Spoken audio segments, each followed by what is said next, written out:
So hello everyone, नमस्कार साथियों। स्वागत है आप सभी का एक बार फिर से डेली करंट अफेयर्स की क्लास में। और आज है साथियों आप लोगों की 8 जनवरी। और आज हम सभी 8 जनवरी से बनने वाले जितने भी आप लोगों के मोस्ट इंपोर्टेंट करंट अफेयर्स के प्रश्न बने, इन सभी प्रश्नों को हम इस क्लास के अंदर डिस्कस करेंगे। और एक बात और साथियों, आपके जो 4 से लेकर 6 जनवरी के करंट अफेयर्स के प्रश्न छूटे हुए हैं, उनमें से कुछ क्वेश्चन हम लोग आज की क्लास के अंदर डिस्कस करेंगे, जिनमें से साथियों मैंने 5 क्वेश्चन लिए हैं जो कि सबसे ज्यादा महत्वपूर्ण है। तो इन 5 क्वेश्चनों को भी हम लोग इसी क्लास के अंदर डिस्कस करेंगे। तो चलिए, सबसे पहले मैं आपको 7 जनवरी के करंट अफेयर्स के प्रश्नों को क्विकली रिवाइज करा देता हूँ, मात्र 2 मिनट के अंदर। उसके बाद हम लोग आज के क्वेश्चनों को कवर करेंगे। तो याद करिए साथियों, लास्ट क्लास का ना मैंने आप लोगों को पढ़ाया था कि अभी एशिया का जो सबसे बड़ा एयर शो है, जिसका नाम है एरो इंडिया 2025, इसका जो आयोजन है ये अभी कहां पर किया जाना है, तो कर्नाटक के बेंगलुरु के अंदर। बात का पहला मैंने आपको जैविक मत्स्य पालन समूह के बारे में बताया था, जो कि किस राज्य में शुरू हुआ है, तो सिक्किम के अंदर। दुनिया के सबसे बड़े मेट्रो नेटवर्क के मामले में अभी बात की जो वर्तमान रैंकिंग है ये क्या रही थी, तो तीसरे स्थान पर था भारत। पहले स्थान पर दुनिया का जो सबसे बड़ा मेट्रो नेटवर्क है ये चीन का है। उसके बाद दूसरे स्थान पर है अमेरिका का। और अब तीसरे स्थान पर भारत हो गया, जापान को पीछे छोड़कर। चौथा क्वेश्चन मैंने आपको पढ़ा था कि बाद में जो पैरासीटामोल है, इसके उत्पादन के लिए किस संगठन ने स्वदेशी तकनीक विकसित की है, तो सीएसआईआर ने। किस देश के प्रधानमंत्री भी जस्टिन ट्रूडो ने अपने पद से इस्तीफा दे दिया है, तो राजनीतिक कारणों का हवाला देते हुए अभी कनाडा के जो प्रधानमंत्री हैं जस्टिन ट्रूडो, इन्होंने अपने पद से इस्तीफा दे दिया है। ग्लोबल पावर सिटी इंडेक्स के बारे में बताया था मैंने आपको कल। इसमें पश्चिम एशिया में जो शीर्ष स्थान है दुबई ने प्राप्त किया था, जबकि साथ ही ओवरऑल दुबई ने वर्ल्ड में दूसरी बार 8वां स्थान प्राप्त किया है, जो कि टॉप 10 में जगह बनाई है इसने। और पहले स्थान पर कौन सा देश था, तो ब्रिटेन। तेंजिन यांगी का नाम पढ़ाया था मैंने आपको। यह भी किस राज्य की पहली महिला आईपीएस अधिकारी बनी थी, तो अरुणाचल प्रदेश की। ह्यूमन मेटान्यू वायरस के बारे में बताया था, यह भी किस देश में फैला है, तो ये दोस्तों चीन के अंदर फैला है। और हाल फिलहाल में इसके सबसे पहले जो मामले हैं ये भी कर्नाटक में भी आ गए दो। बॉर्डर गावस्कर ट्रॉफी के बारे में बताया था, यह भी किसने जीती है, तो ऑस्ट्रेलिया ने। और आया किसको था, तो भारत को। कोको विश्व कप 2025 का शुभंकर लॉन्च कर दिया गया था। और इसका शुभंकर क्या था, तो तारा और तेजस। जबकि साथ ही कोको विश्व कप का जो आयोजन है भारत के अंदर किया जाना है पहली बार। भारत सरकार ने जीडीपी की गणना के लिए अभी कौन सा जो आधार वर्ष है इसको अपनाने की घोषणा की थी, तो 2022-23 को। आई होप साथियों को 7 जनवरी के सारे करंट अफेयर्स के प्रश्न क्लियर होंगे। अब बढ़ते हैं हम लोग आज के क्वेश्चनों की ओर। तो आज का पहला क्वेश्चन साथियों आप लोगों के सामने रहा। और आज का आपका जो पहला क्वेश्चन है यह अपॉइंटमेंट से संबंधित है। आप लोगों से पूछ रहा है कि जो भारतीय एथलेटिक महासंघ है, इसके अध्यक्ष के रूप में अभी किसे नियुक्त किया गया है। तो अभी भारतीय जो एथलेटिक महासंघ है, इसके भी जो नए अध्यक्ष बन चुके हैं ये बहादुर सिंह सागू बन गए। करेक्ट आंसर होगा आपका ऑप्शन नंबर बी। ये जो आप लोग इमेज में देख पा रहे हैं, यही है बहादुर सिंह सागू, जो कि भी भारतीय एथलेटिक महासंघ के नए अध्यक्ष बन चुके हैं। बात करते हैं हम लोग बहादुर सिंह सागू के बारे में। तो ये 2002 के एशियाई खेलों में शॉर्ट पुट में स्वर्ण पदक विजेता हैं, जो कि अब भारतीय एथलेटिक महासंघ के अध्यक्ष बन चुके हैं। अच्छा साथियों, इन्होंने स्थान किसका लिया है, तो ये और याद रखेंगे, इन्होंने एड्रिन सुमरीवाला का स्थान लिया है। और इसी के साथ भारतीय एथलेटिक महासंघ में अन्य नियुक्तियां और हुई हैं, जैसे कि संदीप मेहता, इनको भारतीय एथलेटिक महासंघ के सचिव के रूप में चुना गया निर्विरोध। ज्योति मरीज सिकंदर की बात करें तो ये संयुक्त सचिव बनी है। और जबकि साथ जो स्टैनली जोन्स है, ये भारतीय एथलेटिक महासंघ के कोषा अध्यक्ष बने हैं। अब बात करते हैं हम लोग भारतीय एथलेटिक महासंघ के बारे में। तो ये भारत में एथलेटिक खेल के लिए राष्ट्रीय शासी निकाय है। इसकी स्थापना हुई कब थी, तो 1946 के अंदर। जबकि दोस्तों इसका जो मुख्यालय है ये नई दिल्ली के अंदर है। अब बढ़ते हैं हम लोग आज के दूसरे प्रश्न की ओर। आज का साथ जो दूसरा प्रश्न है ये आप लोगों से पूछ रहा है कि जो एएफसी एशिया कप है 2027 इसका जो आयोजन है यह भी कहां पर किया जाएगा। तो एएफसी साथ जो एशिया कप है 2027, इसका जो आयोजन है यह भी सऊदी अरब के अंदर किया जाना है। करेक्ट आंसर होगा आपको ऑप्शन नंबर सी। ये किस दिया साथियों, जो एएफसी एशियन कप है 2027, इसका जो आयोजन है ये इसी साल अभी 7 जनवरी से 5 फरवरी तक सऊदी अरब में किया जाएगा। और सऊदी अरब में भी साथियों 3 शहरों के अंदर इसका आयोजन किया जाना है। एक तो रियाद के अंदर, दूसरा जेद्दा और तीसरा अल खोबर के अंदर। और ये दोस्तों पहली बार मौका होगा जब सऊदी अरब इस टूर्नामेंट की मेजबानी करेगा। अब एक बार साथ हम लोग एडिशनल इन्फॉर्मेशन में देखें, ये आगामी प्रतियोगिताएं जिनका आयोजन किया जाना है। जैसे कि साथियों याद करिए, मैं आप लोगों को सारे के सारे क्वेश्चन कई बार पढ़ा चुका हूं कि सऊदी अरब अभी इस बार पुरुष फुटबॉल विश्व कप 2034 की मेजबानी करेगा। 2030 में फीफा विश्व कप की जो मेजबानी ये संयुक्त रूप से 3 देश मिलकर करने वाले हैं, एक तो स्पेन, दूसरा पुर्तगाल और तीसरा मोरक्को। 2027 में महिला विश्व कप की जो मेजबानी है ये ब्राजील में की जाएगी 24 जून से लेकर 25 जुलाई तक। बाद 2025 में भी पहली बार वेस्ट इंडीज महिला T20 विश्व कप की मेजबानी करेगा। बिहार अप्रैल 2025 में अभी खेलो इंडिया युवा गेम और पैरा गेम की मेजबानी करने जा रहा है। और बाद 2025 में भी पहली बार विश्व एथलेटिक कॉन्टिनेंटल टूर इवेंट की भी मेजबानी करेगा। ये सारे के सारे जो क्वेश्चन है ये आप लोग इसी से रेट कर याद रखिएगा। यहाँ से आपको एक नया क्वेश्चन एग्जाम में डेफिनेटली देखने को मिलेगा। अब बढ़ते हैं हम लोग आज के तीसरे प्रश्न की ओर। आज का साथी आप लोगों से तीसरा क्वेश्चन पूछ रहा है कि अभी विश्व के सबसे वृद्ध जीवित व्यक्ति जो है ये अभी कौन बने हैं। तो अभी दुनिया के जो सबसे वृद्ध जीवित व्यक्ति हैं ये भी सिस्टर एना कैनावारो बन गई है। करेक्ट आंसर हो जाएगा आपको ऑप्शन नंबर डी। अब इस प्रश्न के बारे में थोड़ा ध्यान से समझिएगा। देखिए साथियों, जो सिस्टर एना कैनावारो है ये भी ब्राजील के एक फुटबॉल प्रेमी है और ये विश्व के सबसे वृद्ध जीवित व्यक्ति बन चुके हैं। इनकी उम्र की बात करें तो लगभग साथियों 117 वर्ष मानी जा रही है। जबकि इनका जन्म हुआ कब था, तो इनका जन्म 8 जून 1908 के अंदर हुआ था। और कहां पर, दक्षिण ब्राजील के अंदर। अब इसी से रिलेट कर एक न्यूज दोस्तों और याद रखिएगा क्योंकि वो इसी से संबंधित है। मैंने अलग से स्लाइड में टाइप नहीं करी, तो याद रखिएगा कि अभी जो टोमिको इटाको है ये दुनिया की सबसे बुजुर्ग व्यक्ति थी जिनका भी 29 दिसंबर 2024 को जापान के आसिया में 116 वर्ष की आयु में निधन हो गया है। और इसके बाद ये दुनिया के सबसे वृद्ध जीवित व्यक्ति बनी है सिस्टर एना कैनावारो। तो ये क्वेश्चन याद रखिएगा दोनों। अब बढ़ते हम लोग आज के चौथे प्रश्न की ओर।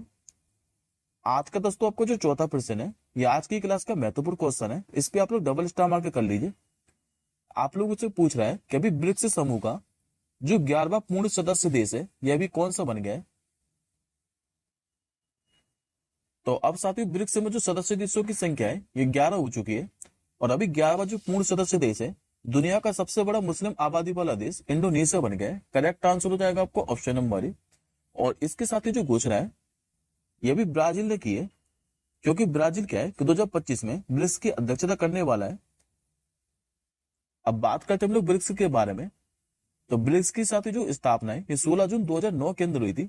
लेकिन दोस्तों जब इसकी स्थापना हुई थी तब इसे ब्रिक के नाम से जाना जाते थे, क्योंकि ब्रिक का जो पहला शिखर सम्मेलन है ये 2009 के अंदर रूस के येकटेरिनबर्ग के अंदर हुआ था।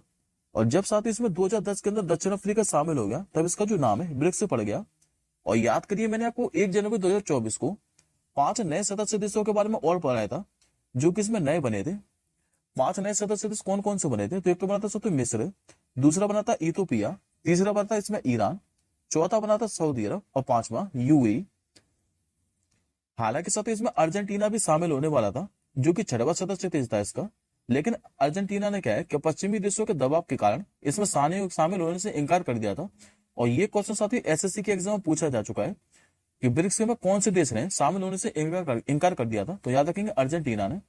और अभी इसका जो 11वां पूर्ण सदस्य देश है ये बन चुका है इंडोनेशिया। अब आज का आप लोग 5वां क्वेश्चन देखिए। आज का आपको सामने 5वां क्वेश्चन था। यह आप लोगों से पूछ रहा है कि अभी 7 जनवरी 2025 को भारत पूल पोर्टल का जो शुभारंभ है ये किसने किया है। तो इसका जो शुभारंभ है ये हमारे केंद्रीय गृह और सहकारिता मंत्री अमित शाह जी ने किया है। करेक्ट आंसर हो जाएगा ऑप्शन नंबर बी। 7 जनवरी 2025 को जो केंद्रीय गृह और सहकारिता मंत्री हैं अमित शाह, इन्होंने भारत पूल पोर्टल का शुभारंभ किया है। शुभारंभ दोस्तों किया कहां पर है, तो नई दिल्ली के अंदर। और जबकि इसको भारत पूल पोर्टल को विकसित किसने किया है, तो केंद्रीय जांच ब्यूरो को। अच्छा साथियों, इसका मकसद क्या है, तो भारत पूल पोर्टल जो है इसकी मदद से राज्यों की पुलिस जो है ये किसी भी वांटेड क्रिमिनल के संबंध में जो इंटेलिजेंस इनपुट है इससे सीधे इंटरपोल की मदद ले सकती है। अब मैं आपको कुछ ऐप और पोर्टल के बारे में रिवाइज करा देता हूं जिनके बारे में आप लोगों को बता चुका हूं। जैसे कि साथ ही स्वाति पोर्टल के बारे में याद करिए, इसे अजय कुमार सूद ने लॉन्च किया था। अपना चंद्रयान पोर्टल ये धर्मेंद्र प्रधान ने लॉन्च किया था। ग्राम मंच ऐप ये पंचायती राज मंत्रालय ने लॉन्च किया था। कंज्यूमर ऐप का जो शुभारंभ है उत्तर प्रदेश सरकार ने किया था। साथ ही पोर्टल की बात करें तो कृषि मंत्रालय ने और वित्त मंत्रालय ने एक नया ई नीलामी पोर्टल भी लॉन्च किया है, जिसका क्या नाम है तो बैंक नेट। अब आज के हम लोग छठवें प्रश्न की ओर बढ़ते हैं। आज का साथी आप लोगों से छठवां क्वेश्चन पूछ रहा है कि निम्नलिखित में से किस त्योहार में जो जल्लीकट्टू है ये एक विशेषता है। तो अभी साथियों जल्लीकट्टू का जो आयोजन है ये तमिलनाडु के अंदर किया जा रहा है, और ये ठीक सेम क्वेश्चन आरआरबी एनटीपीसी के एग्जाम में और अभी जो एसएससी जीडी का एग्जाम हुआ था 2024 में, इसमें सेम क्वेश्चन ये पूछा हुआ है। तो मैंने साथियों सेम ही स्लाइड के अंदर टाइप कर दिया है, हो सकता है आपको आने वाले एग्जाम में इसी तरीके से क्वेश्चन देखने को मिल जाए। तो याद रखेंगे पोंगल के साथ ही आयोजित किया जाता है जल्लीकट्टू त्योहार। करेक्ट आंसर हो जाएगा आपको ऑप्शन नंबर सी। तमिलनाडु के अंदर अभी 2025 के पहले जल्लीकट्टू का जो आयोजन है अभी 4 जनवरी को पुडुकोट्टई जिले के थांज कुरिची गांव में हुआ है। और जल्लीकट्टू साथी 42 जुलाई एक पारंपरिक कार्यक्रम है जो कि पोंगल उत्सव के दौरान ही आयोजित किया जाता है। पोंगल की बात करें तो तमिलनाडु में साथी एक प्रमुख फसल त्योहार है ये। अब बात करते हैं हम लोग अन्य फेस्टिवल के बारे में। तो याद करिए सारे के सारे फेस्टिवल मैं आपको कई बार रिवाइज करा चुका हूँ, जैसे कि पक्के पागा हॉर्नबिल फेस्टिवल ये अरुणाचल प्रदेश के अंदर मनाया जाता है, और इस बार कौन से नंबर का था तो 9वें नंबर का। लेकिन इसमें साथियों अगर आप लोग जो हॉर्नबिल फेस्टिवल पूछ रहे तो ये मनाया जाता है नागालैंड के अंदर 1 से लेकर 10 दिसंबर तक। सुरुलीली फेस्टिवल के बारे में याद करिए मणिपुर के अंदर मनाया जाता है। मेरा हाउचोंगबा फेस्टिवल भी बता दिया मैंने आपको, ये भी मणिपुर के अंदर। और निंगोल चक्कोवा फेस्टिवल की बात करें तो ये भी मणिपुर के अंदर। लोसार महोत्सव के बारे में बताया था मैंने आपको, ये लद्दाख के अंदर मनाया जाता है। और इसी में मैंने आपको बताया था जो लोसांग है ये मनाया था सिक्किम के अंदर। नोवाखाई फेस्टिवल की बात करें तो वह उड़ीसा के अंदर। पुष्कर मेला ये ऊंटों का सबसे बड़ा त्योहार है जो कि अजमेर के अंदर मनाया जाता है। अंडूरी महोत्सव हरेला उत्सव के बारे में बताया था, ये उत्तराखंड के अंदर मनाया जाता है। और इसी में दोस्तों हरेली उत्सव पूछ रहे तो ये मनाया था छत्तीसगढ़ के अंदर। चापचारकूट फेस्टिवल आपका मिजोरम के अंदर मनाया था। हौजगिरी त्योहार मनाया था आपका त्रिपुरा के अंदर, और खर्ची पूजा भी त्रिपुरा के अंदर ही मनाया जाता है। जबकि ओणम उत्सव की बात करें तो ये केरल के अंदर मनाया जाता है। अब आज के हम लोग 7वें प्रश्न की ओर बढ़ते हैं। आज का 7वां क्वेश्चन दोस्तों आप लोगों से पूछ रहा है कि हाल ही में भी भारत में जनरेशन बीटल का जो पहला बॉय है यह भी कहां पर हुआ है। ये भी साथी मिजोरम के अंदर हुआ है। करेक्ट आंसर होगा आपका ऑप्शन नंबर है। अब इस प्रश्न के बारे में भी थोड़ा ध्यान से समझिएगा। देखिए साथियों बाद में जो जनरेशन बीटा है इसके पहले बच्चे का जो भी जन्म है ये मिजोरम में हुआ है। और बच्चे को नाम क्या दिया है तो याद रखेंगे फ्रैंकी से नाम दिया है। बच्चे का जन्म हुआ कब है तो 1 जनवरी 2025 को 12:03 पर। और इस पीढ़ी की जो शुरुआत है जनरेशन बीटा की 1 जनवरी 2025 से ही हो गई है। आमतौर पर तो पीढ़ियों में जो परिवर्तन है ये करीब 20 साल में होता है, लेकिन इस बार साथ ही मैच क्या है कि 11 साल के अंतराल पर जनरेशन बीटा आ गई है।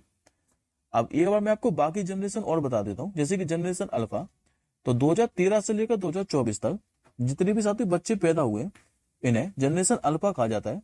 जनरेशन अल्फा का मतलब क्या है तो उस पीढ़ी को कहा गया है जिन्हें साथी जन्म के साथ ही क्या है कि हाई स्पीड इंटरनेट की सुविधा मिली है। 1995 से लेकर 2012 तक जो भी बच्चे पैदा हुए उन्हें जनरेशन जेड कहलाते हैं। जनरेशन जेड उस पीढ़ी को कहा जाता है जो कि वैश्विक कनेक्टिविटी के साथ ही बड़ी हुई है। और अब आ चुका जनरेशन बीटा जो कि आर्टिफिशियल इंटेलिजेंस के साथ ही बड़ी हुई है, और इसका जो पहला बच्चा है अभी मिजोरम में हुआ है। अब आज का आप लोग 8वां क्वेश्चन देखिए। आज का साथ आप लोगों से 8वां क्वेश्चन पूछ रहा है कि अभी भारतीय रेलवे का जो 69वां रेलवे डिवीजन है ये किसे बनाने की घोषणा हुई है। तो भारतीय रेलवे में जो साथ डिवीजन की संख्या है ये 69 हो चुकी है, और ये 69वां जो रेलवे डिवीजन है ये जम्मू को बनाया गया है। करेक्ट आंसर होगा आपका ऑप्शन नंबर डी। अभी प्रधानमंत्री मोदी जी ने कहा है कि वीडियो कॉन्फ्रेंसिंग के माध्यम से नए रेलवे डिवीजन का उद्घाटन किया है। हालांकि साथ ही ये जो रेलवे डिवीजन है ये पहले फिरोजपुर में आता था जो कि उत्तर रेलवे जोन का हिस्सा था, और अब जो जम्मू डिवीजन है ये देश का 69वां रेलवे डिवीजन बन चुका है। बात करते हैं हम लोग भारतीय रेलवे नेटवर्क के मामले में दुनिया में पहले स्थान पर कौन सा देश है तो संयुक्त राज्य अमेरिका पहले स्थान पर है। दूसरे स्थान पर चीन है जिसका दुनिया का सबसे बड़ा रेल नेटवर्क है। तीसरे स्थान पर रूस है, और चौथे स्थान पर भारत है। और जोन की संख्या बात करें तो वर्तमान भारतीय रेल में साथ 18 जोन है, और जबकि रेलवे डिवीजन कितने हो गए तो 69। अब आज का आप लोग 9वां प्रश्न देखिए। आज का 9वां प्रश्न आप लोगों के सामने था, और यह आप लोगों से पूछ रहा है कि अभी किस राज्य के गोलकुंडा किले में नो योर आर्मी मेले का क्या है कि अभी शुभारंभ किया गया है। तो ये भी साथी तेलंगाना के अंदर किया है। करेक्ट आंसर होगा आपका ऑप्शन नंबर सी। दरअसल तेलंगाना के जो राज्यपाल है जिनका नाम है जिष्णुदेव वर्मा, इन्होंने भी हैदराबाद के ऐतिहासिक जो गोलकोंडा किला है यहाँ पर नो योर आर्मी यानी कि अपनी सेना को जानो मेले का शुभारंभ किया है। अच्छा, इस मेले का उद्देश्य क्या है? तो भारतीय सेना के पराक्रम, शौर्य, उन्नत तकनीक को प्रदर्शन करना। बात करते हैं हम लोग दोस्तों तेलंगाना के बारे में पहले। तो तेलंगाना के जो गठन है 2 जून 2014 को हुआ था। मुख्यमंत्री कौन है? तो अनुमुला रेड्डी रेवंत रेड्डी। राज्यपाल है यहाँ के जिष्णुदेव वर्मा। जिलों की संख्या की बात करें तो यहाँ पर 33 जिले हैं। लोकसभा की सीटें आपको देखने को मिलेगी 17। राज्यसभा की सीट कितनी है? तो 7। जबकि विधानसभा की सीट यहाँ पर 119 है। और यहाँ पर साथ ही विधान परिषद भी है, क्योंकि 6 राज्यों में विधान परिषद है, जिसमें से एक राज्य तेलंगाना भी है। और तेलंगाना में विधान परिषद की सीटें कितनी है? तो 40। अब हम लोग तेलंगाना से संबंधित करंट अफेयर्स के प्रश्नों को देख लेते हैं। जैसे कि दोस्तों याद करिए, मैंने आपको बताया था कि इलेक्ट्रिक वाहनों के लिए अभी 100% कर छूट की जो घोषणा है किसने की थी? तो तेलंगाना सरकार ने। 17 सितंबर को जो प्रजापालन दिवस है इसके रूप में मनाने का फैसला किसने किया था? तो तेलंगाना सरकार ने।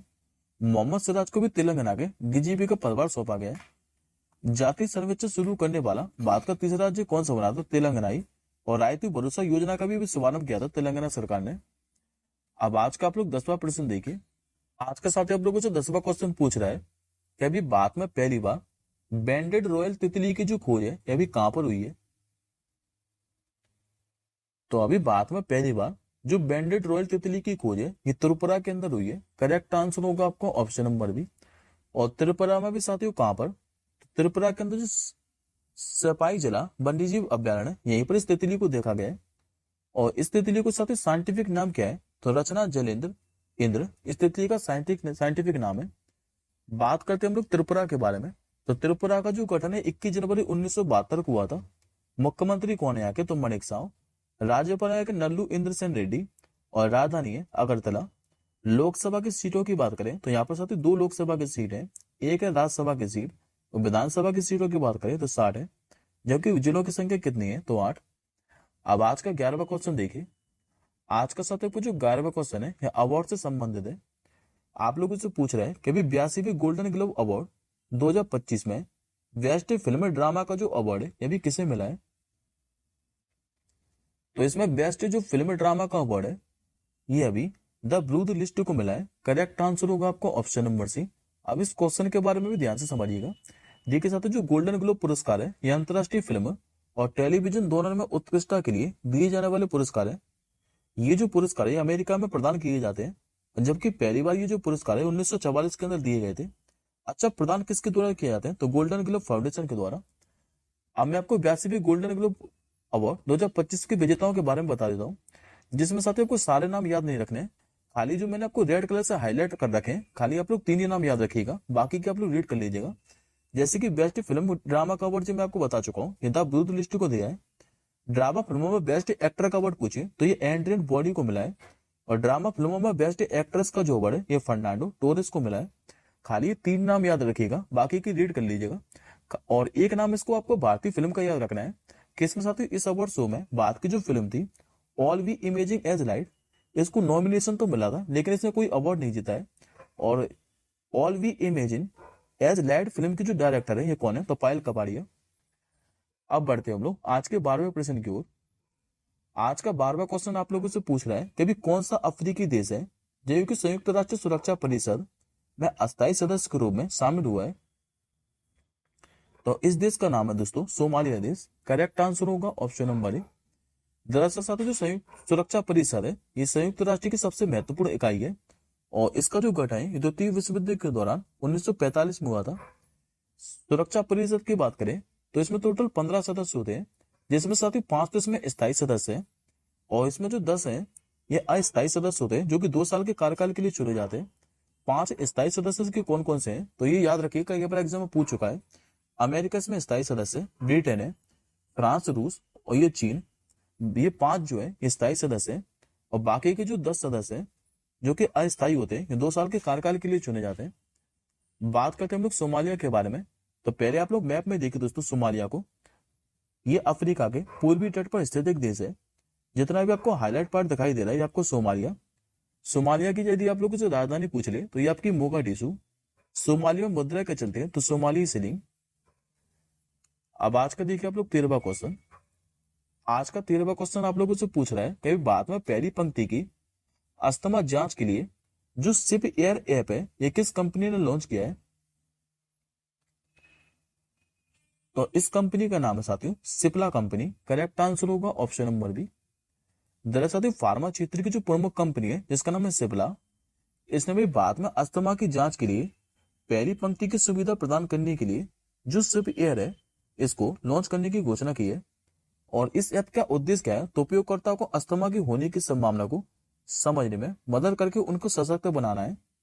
बात करते दोस्तों सिप्ला के बारे में, तो सिप्ला लिमिटेड भारत की एक बहुराष्ट्रीय दवा कंपनी है। इसकी स्थापना हुई कब थी तो 1935 के अंदर दोस्तों इसकी स्थापना हुई थी। और इसके संस्थापक कौन थे ख्वाजा अब्दुल हमीद। मुख्यालय कहाँ इसका तो महाराष्ट्र के मुंबई के अंदर। वर्तमान में इसके अध्यक्ष कौन है तो वाई के हामिद।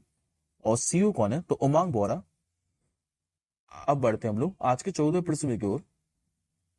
आज का 14वां प्रश्न आप लोगों के सामने था और ये भी आप लोगों से पूछ रहा है कि अभी ब्लिंकिट ने किस शहर में 10 मिनट में जो एम्बुलेंस सेवा है ये शुरू की है।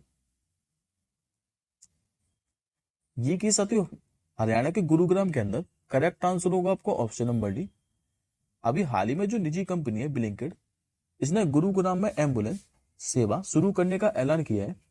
और इस पर साथ जो केंद्रीय वाणिज्य मंत्री हैं पीयूष गोयल, इन्होंने कहा है कि कंपनी को कानूनी जरूरतों का पालन करने पर ध्यान रखना होगा। खाली बात करते हैं हम लोग ब्लिंकिट के बारे में, तो इसकी स्थापना दिसंबर 2013 के अंदर हुई थी। मुख्यालय इसका गुरुग्राम हरियाणा के अंदर ही है। और संस्थापक की बात करें तो अलविंदर ढींडसा और जो सौरभ कुमार है ये इसके संस्थापक है। अब बढ़ते हम लोग आज के 15वें क्वेश्चन की ओर। आज का 15वां क्वेश्चन भी आप लोगों से पूछ रहा है कि अभी US presidential medal of freedom award से सम्मानित होने वाले जो पहले पुरुष फुटबॉल खिलाड़ी हैं ये भी कौन बने हैं। तो ये दोस्तों आपको इमेज में स्पष्ट दिखाई दे रहे हैं। इनका नाम है लियोनेल मेसी जो कि अर्जेंटीना के फेमस फुटबॉलर है। करेक्ट आंसर होगा आपको ऑप्शन नंबर डी। अभी अमेरिका के व्हाइट हाउस में क्या है कि 19 लोगों को अमेरिका की सर्वोच्च नागरिक पुरस्कार है जिसका नाम है US presidential medal of freedom award, इससे सम्मानित किया है। जिसमें साथियों अर्जेंटीना की जो पुरुष फुटबॉल टीम के कप्तान है लियोनेल मेसी, ये पहले पुरुष फुटबॉल खिलाड़ी है जिन्हें इस पुरस्कार से सम्मानित किया गया है। हालांकि साथियों इससे पहले महिला फुटबॉल खिलाड़ी को भी क्या है कि 2022 में इस पुरस्कार से सम्मानित किया जा चुका है। और इनका क्या नाम है तो मेगन रैपिनो। लेकिन खाली आप लोगों को नाम किसका याद रखना है तो खाली आप लोग नाम याद रखिएगा लियोनेल मेसी का, जो कि अर्जेंटीना के पुरुष फुटबॉल टीम के कप्तान है। अब बढ़ते हैं हम लोग आज के आखिरी क्वेश्चन की ओर, जो कि आज का दोस्तों आपका 16वां क्वेश्चन है। आप लोगों से पूछ रहा है कि प्रधानमंत्री मोदी जी ने आयुर्वेद अनुसंधान जो संस्थान भवन है इसकी जो नींव है यह भी कहां पर रखी है। तो इसकी जो नींव है यह भी नई दिल्ली के अंदर रखी गई है। करेक्ट आंसर होगा आपको ऑप्शन नंबर ए। अभी प्रधानमंत्री मोदी जी ने नई दिल्ली के जो रोहिणी है यहाँ पर भी एक नए केंद्रीय आयुर्वेद अनुसंधान संस्थान भवन की आधारशिला रखी है। और इसका साथ निर्माण है ये कितने करोड़ रुपए की लागत से किया है तो 185 करोड़ रुपए की। अब बात करते हैं केंद्रीय आयुर्वेद अनुसंधान संस्थान के बारे में, तो इसकी स्थापना याद रखिएगा कि 1979 के अंदर हुई थी। अब ये आज का साथ आपको क्वेश्चन ऑफ द डे है। इस प्रश्न का आंसर मुझे आप लोग कमेंट बॉक्स के अंदर बताइएगा कि कौन अभी नवंबर 2025 में विश्व जो मुक्केबाजी कप है फाइनल इसकी मेजबानी करेगा। इस क्वेश्चन का आंसर मुझे आप लोग कमेंट बॉक्स के अंदर बताइएगा। और आपके लोगों के साथ 10 क्वेश्चन और छूट रहे हैं, वो मैं आप लोगों को मात्र 2 दिन के अंदर ही कवर कराऊंगा। और एक बात और, इस क्लास के साथ ये जो पीडीएफ है ये आपको हमारे टेलीग्राम ग्रुप पर मिल जाएगी। टेलीग्राम ग्रुप का जो लिंक है इस वीडियो के डिस्क्रिप्शन बॉक्स में है, तो आप लोग हमारे टेलीग्राम ग्रुप से जुड़ना मत भूलिएगा। अब हम जल्दी मिलेंगे अगली क्लास के साथ ही, तब तक के लिए जय हिंद, वंदे मातरम।